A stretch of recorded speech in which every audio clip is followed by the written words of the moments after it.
Students, PSC secondary students का Bhagwati PG college online classes में एक बार फिर से स्वागत है। लास्ट लेक्चर में हमने मेंबर स्टार्ट किया था, वह था टेक्सास। ठीक है, कौन सा मेंबर पढ़ रहे थे हम? टेक्सास पढ़ रहे थे। टेक्सास के अंतर्गत हमने लास्ट वीडियो में लेक्चर में हमने क्या पढ़ा था? Male strobilus and female strobilus. Male strobilus के अंदर किसका विकास होता है? माइक्रोस्पोरेंजियम अर्थात लघु बीजाणुधारियों का, तथा फीमेल स्ट्रोबिलस के अंतर्गत किसका निर्माण होता है, किसका विकास होता है? ओव्यूल या मेगा स्पोरेंजियम का। माइक्रोस्पोरेंजियम के अंदर क्या डेवलप होते हैं? अनेक माइक्रोस्पोर अर्थात लघु बीजाणु डेवलप्ड होते हैं। इसी प्रकार से ओव्यूल्स के अंदर, ठीक है, किसका विकास होता है? गुरु बीजाणु जनन प्रक्रिया द्वारा, मेगा स्पोरोजेनेसिस के द्वारा किसका निर्माण होता है? मेगा स्पोर का। तो microspore and megaspore is the last stage, is the last cells of the sporophytic stage, अर्थात लघु बीजाणु और गुरु बीजाणु बीजाणुविद अवस्था की अंतिम कोशिका मानी जाती है। लघु बीजाणु तथा गुरु बीजाणु द्वारा आगे जाकर कौन सी अवस्था का निर्माण होता है? युग्मकोद्भिद अवस्था अर्थात गैमेटोफिटिक स्टेज। तो आज हम टेक्सास में गैमेटोफिटिक स्टेज का अध्ययन करेंगे, अर्थात युग्मकोद्भिद अवस्था का अध्ययन करेंगे। तो सबसे पहले देखते हैं हम कौन से गैमेटोफाइट की बात करते हैं? Development of male gametophyte. Development of male gametophyte अर्थात नर युग्मकोद्भिद का विकास। ठीक है, किसका विकास कर रहे हैं? नर युग्मकोद्भिद का विकास किस प्रकार से होता है? तो नर युग्मकोद्भिद विकास का देखें किस प्रकार से होता है। तो हमने देखा था कि माइक्रोस्पोरेंजियम में, ठीक है, अर्थात लघु बीजाणुओं के अंदर किसका निर्माण होता है? अनेक माइक्रोस्पोर्स का, ठीक है, जो कि कैसे होते हैं? एगोनिक लघु बीजाणुओं का निर्माण होता है। माइक्रोस्पोर जो होते हैं, ठीक है, माइक्रोस्पोर, ठीक है, गैमेटोफिट अवस्था की फर्स्ट सेल्स कहलाती है। ठीक है, फर्स्ट प्रथम कोशिका होती है या प्रथम अवस्था कहलाती है। लघु बीजाणु जो है युग्मकोद्भिद अवस्था की प्रथम अवस्था या प्रथम कोशिका कहलाती है। माइक्रोस्पोर्स से, ठीक है, किसका विकास होता है? मेल गैमेटोफाइट स्टेज का निर्माण होता है। मेल गैमेटोफाइट का निर्माण होता है। किस प्रकार से होता है देखते हैं। ठीक है, माइक्रोस्पोर से मेल गैमेटोफाइट। तो माइक्रोस्पोर की संरचना ये है। माइक्रोस्पोर जो होते हैं, ठीक है, माइक्रोस्पोर्स जो है वह कैसे होते हैं? यूनिसेल्युलर एक कोशिकीय, यूनिन्यूक्लिएट एक केंद्रीय, ठीक है, डबल लेयर, ठीक है, डबल लेयर होती है जिसमें दो लेयर पाई जाती है। बाहरी लेयर जो होती है वह क्या कहलाती है? एक्साइन, ठीक है, तथा आंतरिक जो अंतः लेयर जो होती है वह क्या कहलाती है? इंटाइन। ठीक है, माइक्रोस्पोर्स जो होते हैं यूनिसेल्युलर होते हैं, यूनिन्यूक्लिएट होते हैं, डबल लेयर होते हैं, द्विस्तरीय होते हैं। ठीक है, बाहरी लेयर जो होती है वह एक्साइन कहलाती है तथा आंतरिक लेयर जो होती है वो क्या कहलाती है? इंटाइन कहलाती है। तो ये स्ट्रक्चर है माइक्रोस्पोर की। सिंगल न्यूक्लियस पाया जाता है, एक्साइन है, इंटाइन। अब इसमें क्या होते हैं? इसके माइक्रोस्पोर के केंद्रक में डिवीजन होते हैं। ठीक है, क्या होता है? न्यूक्लियर डिवीजन होते हैं, होता है जिसके कारण दो सेल्स का निर्माण होता है। ठीक है, कितनी सेल्स का निर्माण होता है? दो सेल्स का निर्माण होता है। अपर सेल, ठीक है, कौन सी सेल? अपर सेल, और दूसरी जो है वह क्या कहलाएगी? Lower cell. ठीक है, एक तो अपर सेल्स का निर्माण होता है और एक लोअर सेल्स का निर्माण होता है। अपर सेल्स जो है वह क्या कहलाती है? जेनरेटिव सेल्स अर्थात जनन कोशिका। ठीक है, जेनरेटिव सेल्स को क्या कहते हैं हम? जनन कोशिका। बड़ी जो कोशिका है, ठीक है, निचली बड़ी कोशिका जो है वह क्या कहलाती है? ट्यूब सेल्स, जिसको क्या कहते हैं हम? नली कोशिका। क्या कहते हैं? नली कोशिका कहते हैं। तो upper cell generative cells and lower cells is नली कोशिका ट्यूब सेल्स। इसके पश्चात देखते हैं ये जो माइक्रोस्पोर है अपने आकार में क्या करते हैं? वृद्धि करते हैं। इनके साइज या शेप कैसी हो जाती है? इंक्रीज हो जाती है। अब इसके जो अपर सेल है जनरेटिव सेल्स जो है इसमें पुनः डिवीजन होती है। जनरेटिव सेल्स में क्या होते हैं? पुनः डिवीजन होते हैं, जिसके द्वारा दो केंद्रकों का निर्माण होता है, दो कोशिकाओं का निर्माण होता है। एक तो बनती है बड़ी कोशिका और एक बनती है छोटी कोशिका। बड़ी कोशिका जो है वह क्या कहलाती है? Body cell. क्या कहलाती है? बॉडी सेल्स कहलाती है। इस बॉडी सेल्स को क्या कहते हैं हम? काय कोशिका। क्या कहते हैं? काय कोशिका कहते हैं। जबकि निचली कोशिका जो जनरेटिव सेल्स से निर्मित होती है उस कोशिका को क्या कहते हैं? स्टॉक सेल या स्टॉक न्यूक्लियस, व्रंत कोशिका। ठीक है, व्रंत कोशिका। दो केंद्रक या दो कोशिकाएं बनते हैं, body cells and stalk cells या स्टॉक न्यूक्लियस। आगे जाकर बॉडी सेल और स्टॉक न्यूक्लियस में किसी प्रकार का डिवीजन नहीं होता है। ट्यूब न्यूक्लियस, स्टॉक न्यूक्लियस में किसी प्रकार का डिवीजन नहीं होता है, जबकि बॉडी सेल्स जो है इसमें आगे जाकर डिवीजन होता है, जिसके द्वारा दो असमान, ठीक है, नर युग्मकों का क्या होता है? निर्माण होता है। इस प्रकार से देखते हैं कि माइक्रोस्पोर से जो अंतिम अवस्था में जो स्ट्रक्चर निर्मित होती है उस स्ट्रक्चर में कितने केंद्रक उपस्थित होते हैं? 4 केंद्रक। ठीक है, कितने केंद्रक उपस्थित होते हैं? 4 केंद्रक उपस्थित होते हैं। 1 stock nucleus, 2 tube nucleus and 2 male gametes. ठीक है, 2 नर युग्मक। 4 केंद्रक युक्त यह जो अवस्था होती है, अंतिम अवस्था जो होती है, ठीक है, जिसमें पराग नलिका का भी निर्माण हो जाता है। ठीक है, यह 4 कोशिकीय अवस्था, 4 केंद्र की अवस्था जो होती है, यही अवस्था क्या कहलाती है? हमारी मेल गैमेटोफाइट। ठीक है, क्या कहलाती है? मेल गैमेटोफाइट नर युग्मकोद्भिद कहलाती है। केंद्रकों का डिवीजन तो होता ही है, साथ साथ में देखते हैं इसकी जो एंजाइम और एंजाइम होती है इनका क्या रोल होता है।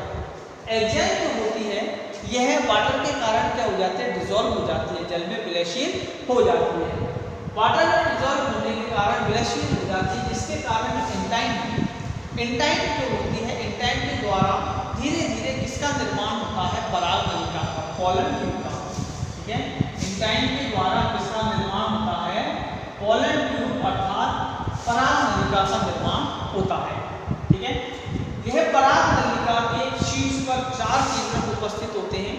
ठीक है, यह 4 केंद्र की अवस्था ही क्या कहलाती है? हमारी नर युग्मकोद्भिद कहलाती है। यह पूरी अवस्थाओं का जो निर्माण होता है वो कहाँ पर होता है?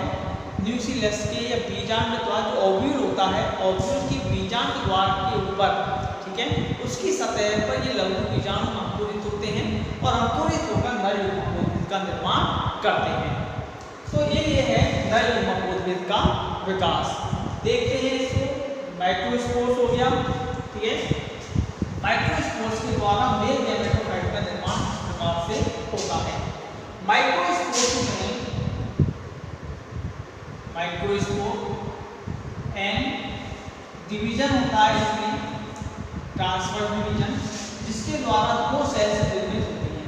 ठीक है,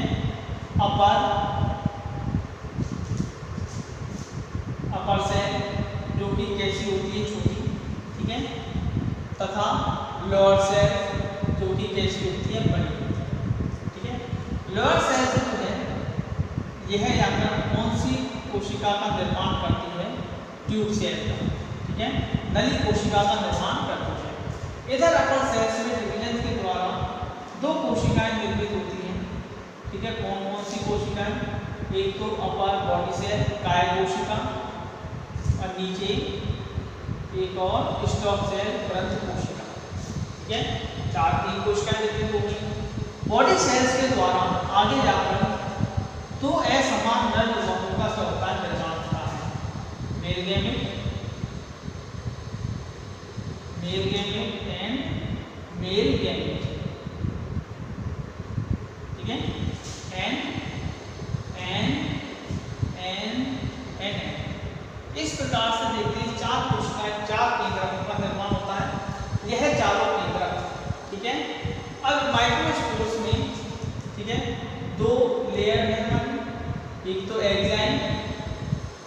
and second one in time. ठीक है, एंजाइम जो है वह क्या हो जाती है, डिसॉल्व। ठीक है, क्या हो जाती है, डिसॉल्व हो जाती है, जबकि एंजाइम के द्वारा, ठीक है, किसका निर्माण होता है, फॉर्मेशन ऑफ पोलन ट्यूब, पराग नलिका का निर्माण होता है। ठीक है, एंजाइम के द्वारा पराग नलिका का निर्माण होता है। इस पराग नलिका के शीर्ष पर, ठीक है, एक तो tube nucleus, stock nucleus and दोनों क्या, मेल गैमेट्स, ये इसकी शीर्ष पर पहुंच जाते हैं। ठीक है, चार केंद्र की जो अवस्था होती है, four nucleate stage, four nucleate stage जो होती है, यही अवस्था क्या कहलाती है, हमारी मेल गैमेटोफाइट। ठीक है, क्या कहलाती है, मेल गैमेटोफाइट या नर युग्मकोद्भिद कहलाती है। ठीक है, इस प्रकार से देखते हैं हम, इसका निर्माण हो जाता है, मेल गैमेटोफाइट का विकास होता है। ठीक है, क्लियर हो गया होगा। सेकंड वन देखते हैं हम, डेवलपमेंट ऑफ फीमेल गैमेटोफाइट। ठीक है, development of female gametophyte.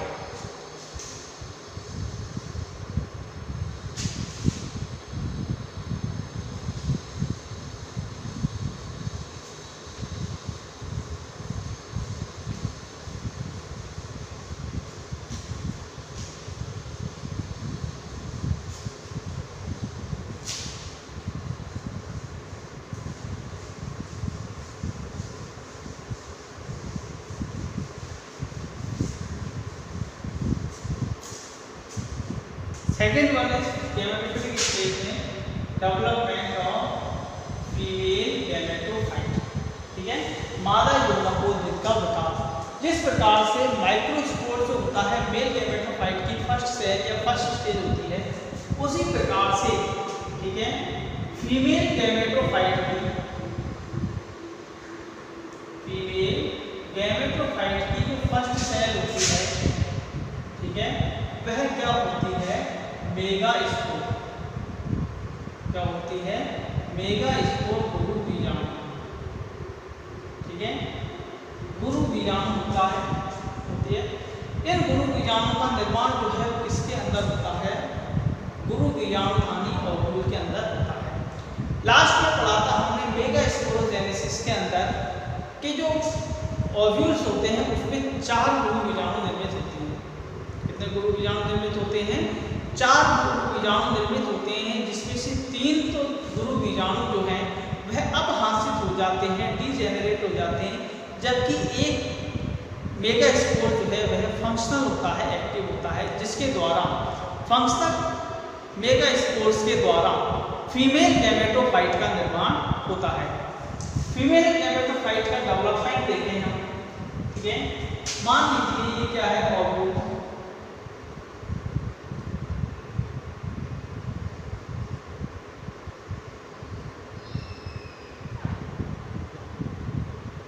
Ovules में 4 गुरु बीजाणु निर्मित होते हैं।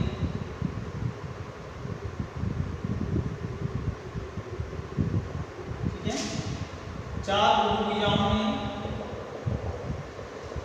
ये ऊपर 3 जो मेगास्पोर्स ये क्या कहलाते हैं, डीजेनरेटिव मेगास्पोर्स, अपहासित। जबकि एक जो है ये क्या कहलाता है, फंक्शनल मेगास्पोर, फंक्शनल मेगास्पोर। ठीक है, फंक्शनल मेगास्पोर होता निकला है। इस फंक्शनल मेगास्पोर्स के द्वारा फीमेल गैमेटोफाइट का डेवलपमेंट होता है। फंक्शनल मेगास्पोर्स जो है इसमें क्या परिवर्तन होते हैं कि फंक्शनल सबसे पहले जो मेगास्पोर्स है यह अपने आकार में क्या करता है, वृद्धि करता है। क्या करता है, सर्वप्रथम अपने आकार में वृद्धि करता है। मेगास्पोर में डेवलपमेंट होता है। ठीक है,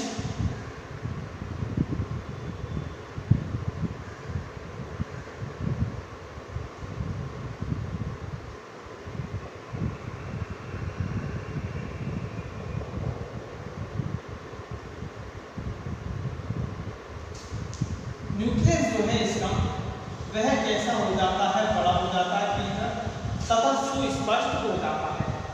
अब इस मेगा स्पोर में, ठीक है, क्या होते हैं आगे जाकर न्यूक्लियर डिवीजन होते हैं, ठीक है। इसमें क्या होगा आगे जाकर न्यूक्लियर डिवीजन होता है, केंद्र के विभाजन होता है, जो कि कैसा होता है अनियमित न्यूक्लियर डिवीजन के द्वारा, ठीक है। इस मेगा स्पोर्स में कितने केंद्रकों का निर्माण हो जाता है, अनेक केंद्रकों का निर्माण हो जाता है, ठीक है। इस केंद्रक में अनेक केंद्रकों का क्या हो जाता है, निर्माण हो जाता है। लगभग 128 से 256 न्यूक्लियस जो है वो क्या हो जाते हैं, निर्मित हो जाते हैं, ठीक है। मुक्त केंद्र के डिवीजन होता है, फ्री न्यूक्लियर डिवीजन होता है, ठीक है, जिसके कारण अनेक फ्री न्यूक्लियस का क्या हो जाता है, निर्माण हो जाता है, ठीक है। अनेक फ्री न्यूक्लियस का क्या हो जाता है, निर्माण हो जाता है। मुक्त केंद्र के विभाजनों के द्वारा, ठीक है, अनेक केंद्रक निर्मित हो जाते हैं, इससे इंक्रीज साइज जो है वो भी कैसा हो जाता है, इंक्रीज हो जाता है। अब ये जो न्यूक्लियर है पूरे फ्री न्यूक्लियस है, यह क्या करते हैं, यह सभी मेगा स्पोर्स के कहां पर अरेंज हो जाते हैं, परिधि पर अरेंज हो जाते हैं। जितने भी केंद्रक हैं यह सभी केंद्रक, ठीक है, कहां पर अरेंज हो जाएंगे, परिधि पर व्यवस्थित हो जाते हैं। किसके कारण कि इसके मध्य में किसका निर्माण हो जाता है, एक रिक्तिका का निर्माण होता है, ठीक है।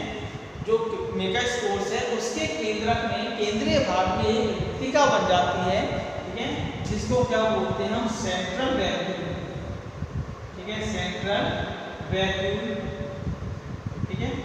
एक केंद्रीय रिक्तिका बन जाती है जिसके कारण सभी केंद्रक जो है वहां पर अरेंज हो जाते हैं, परिधि पर व्यवस्थित हो जाते हैं। परिधि पर व्यवस्थित होने के पश्चात इसमें क्या होता है, सभी जितने भी केंद्रक हैं उनमें क्या होता है, बॉल फॉर्मेशन, ठीक है, क्या होता है, बॉल फॉर्मेशन, वृत्तीय निर्माण होता है। वृत्तीय निर्माण जो होता है परिधि से केंद्र की ओर होता है, जिसके कारण अनेक बहुकेंद्रीय कोशिकाओं का समूह निर्मित हो जाता है, ठीक है।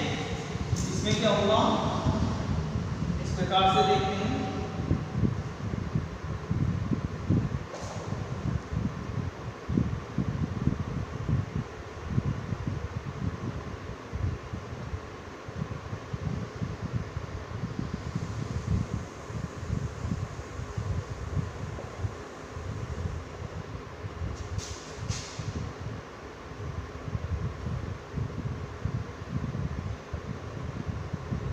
इस वृत्तीय निर्माण के द्वारा मेगा स्पोर्स में जिस प्रकार से अनेक बहुकेंद्रीय कोशिकाएं बनती हैं, ये जो बहुकेंद्रीय कोशिकाएं होती हैं, इन बहुकेंद्रीय कोशिकाओं को क्या कहते हैं हम, एल्वोलाई, ठीक है, क्या कहते हैं, एल्वोलाई कहते हैं, अर्थात कूपिकाएं, ठीक है, क्या कहते हैं, कूपिकाएं कहते हैं।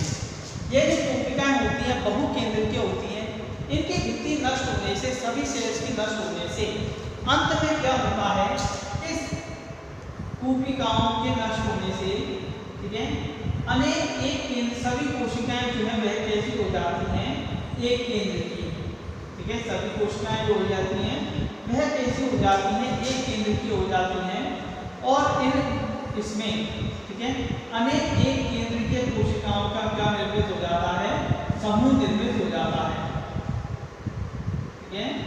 इसमें अनेक एक केंद्रीय कोशिकाओं का समूह निर्मित हो जाता है। इस प्रकार से अनेक एक केंद्रीय कोशिकाएं बन जाती हैं। इस एक केंद्रीय कोशिकाओं का जो समूह होता है, यह जो अवस्था होती है, यह अवस्था ही क्या कहलाती है, हमारी फीमेल गैमेटोफाइट, ठीक है, क्या कहलाती है, फीमेल गैमेटोफाइट कहलाती है, ठीक है। तो इस प्रकार से किसका विकास होता है, फीमेल गैमेटोफाइट का विकास होता है। इसमें देखते हैं फीमेल गैमेटोफाइट का विकास किस प्रकार से होता है। मेगा स्पोर्स जो है, मेगा स्पोर्स के द्वारा किसका विकास होता है, फीमेल गैमेटोफाइट का। इसके में मेगा स्पोर में क्या होता है, साइज इंक्रीज, ठीक है, सबसे पहले क्या होगा, साइज इंक्रीज होता है, ठीक है, साइज इंक्रीज होने से इसमें क्या होंगे, अनेक फ्री न्यूक्लियस डिवीजन, जिसके कारण अनेक फ्री न्यूक्लियस का क्या हो जाता है, निर्माण हो जाता है, मुक्त केंद्रकों का निर्माण हो जाता है। लगभग कितने 128 से 256 मुक्त केंद्रक निर्मित हो जाते हैं। इसके पश्चात मुक्त केंद्रक जो है, ये सभी मुक्त केंद्रक में क्या होता है, इसके पश्चात फॉर्मेशन ऑफ सेंट्रल वैक्यूल, ठीक है, किसका निर्माण होता है, सेंट्रल वैक्यूल का निर्माण होता है, केंद्रीय रिक्तिका का निर्माण होता है। केंद्रीय रिक्तिका के निर्माण के कारण, ठीक है, जितने भी फ्री न्यूक्लियर हैं, ठीक है, फ्री न्यूक्लियस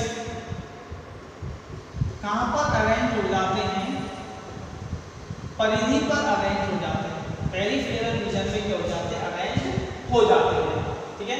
इसके पश्चात अरेंज होने के पश्चात, ठीक है, किसका निर्माण होता है, formation of multi nucleate cells, ठीक है, बहुकेंद्रीय कोशिकाओं का निर्माण होता है। इन मल्टी न्यूक्लिएट कोशिकाओं को क्या कहते हैं, हम एल्वियोलाई, ठीक है, क्या कहते हैं, एल्वियोलाई कहते हैं, कोशिकाएं कहते हैं। इसके पश्चात एल्वियोलाई के निर्माण के पश्चात, ठीक है, किसका निर्माण हो जाता है, मैनी यूनिन्यूक्लिएट सेल्स का निर्माण हो जाता है।